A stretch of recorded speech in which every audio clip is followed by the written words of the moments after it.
Paytm payment ബാങ്കിന്റെ licence reserve bank റദ്ദാക്കി. ഇന്നലെ മുതൽ ഉത്തരവ് പ്രാബല്യത്തിലായി. രാജ്യത്തെ പ്രമുഖ പേയ്മെന്റ് ബാങ്കായ പേടിഎമ്മിന്റെ ബാങ്കിംഗ് ലൈസൻസ് റിസർവ് ബാങ്ക് റദ്ദാക്കി. പേയ്മെന്റ് ബാങ്കിംഗ് ലൈസൻസ് നൽകുമ്പോൾ റിസർവ് ബാങ്ക് നിഷ്കർഷിച്ച മാനദണ്ഡങ്ങൾ ലംഘിച്ചെന്ന് കണ്ടെത്തിയതിനാലാണ് നടപടി. ഇതോടെ ബാങ്കിംഗ് ഇടപാടുകൾ നടത്താനുള്ള പേടിഎമ്മിന്റെ അംഗീകാരം നഷ്ടമായെന്ന് റിസർവ് ബാങ്ക് വ്യക്തമാക്കി. തീരുമാനമുടൻ നടപ്പിലാക്കി വരും വിധമാണ് ഉത്തരവ് റിസർവ് ബാങ്ക് പുറത്തിറക്കിയത്. ബാങ്കിംഗ് ലൈസൻസ് പിൻവലിച്ചാലും നിക്ഷേപകരുടെ പണം പൂർണ്ണമായി മടക്കി നൽകുവാനുള്ള ശേഷി പേടിഎമ്മിനുണ്ടെന്ന് റിസർവ് ബാങ്ക് പത്രക്കുറിപ്പിൽ പറയുന്നുണ്ട്.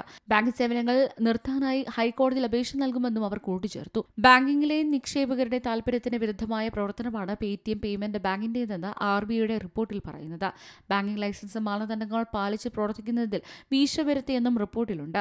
ഇന്നലത്തെ പ്രവൃത്തി ദിവസത്തിന്റെ അവസാനത്തോടെ ലൈസൻസ് റദ്ദാക്കൽ പ്രാബല്യത്തിൽ വന്നു.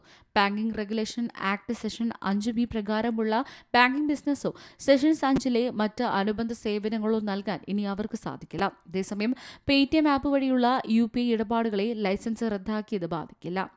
News desk C Malayalam news. ഏറ്റവും പുതിയ വാർത്തകളും വിശേഷങ്ങളും വിരൽത്തുമ്പിലറിയാൻ സി മലയാളം ന്യൂസ് എല്ലാ ഡിജിറ്റൽ പ്ലാറ്റ്ഫോമുകളിലും ലഭ്യം.